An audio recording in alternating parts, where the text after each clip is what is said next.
Ration mafia చేసేసాడు Dwarampudi. Ration మొత్తం కింగులు గింగులు అని చెప్పేసి ఏదో వాగుతున్నారు.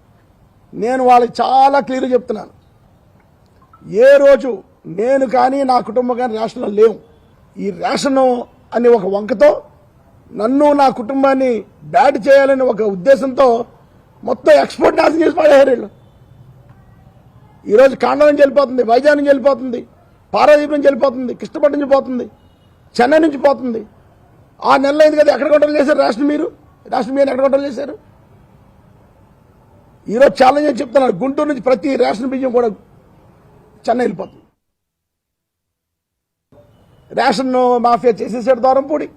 నేను వచ్చిన తర్వాత రైస్ని అంటే ఆల్మోస్ట్ ఆల్ 98% ఇండియాలో ప్రొడ్యూస్ అయ్యే రైస్లో 98% రైస్ కాకినాడ నుంచి ఎక్స్పోర్ట్ అయ్యేలా చేశాను. దీనివల్ల కాకినాడ లారీ వాళ్ళందరూ బాగుపడ్డారు, దీనివల్ల బోట్లో ఉన్న వాళ్ళందరూ బాగుపడ్డారు, బాధ్యుల వాళ్ళందరూ బాగుపడ్డారు.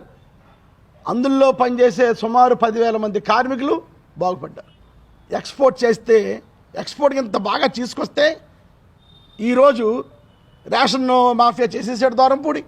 రేషన్ మొత్తం కింగులు గింగులు అని చెప్పేసి ఏదో వాగుతున్నారు. నేను వాళ్ళకి చాలా క్లియర్గా చెప్తున్నాను, ఏ రోజు నేను కానీ నా కుటుంబం కానీ రేషన్లో లేవు.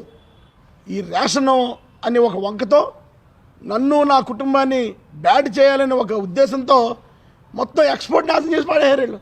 100% కాకినాడ ఎమ్మెల్యే కొండబాబు గారు రేషన్ షాపుల దగ్గర బియ్యం కొనేవాళ్ళ దగ్గర 5 లక్షల రూపాయలు తీసుకుంటున్నాడు. 100% ఇది పవన్ కళ్యాణ్ తెలిసింది కాబట్టి మనం మాట్లాడాడు.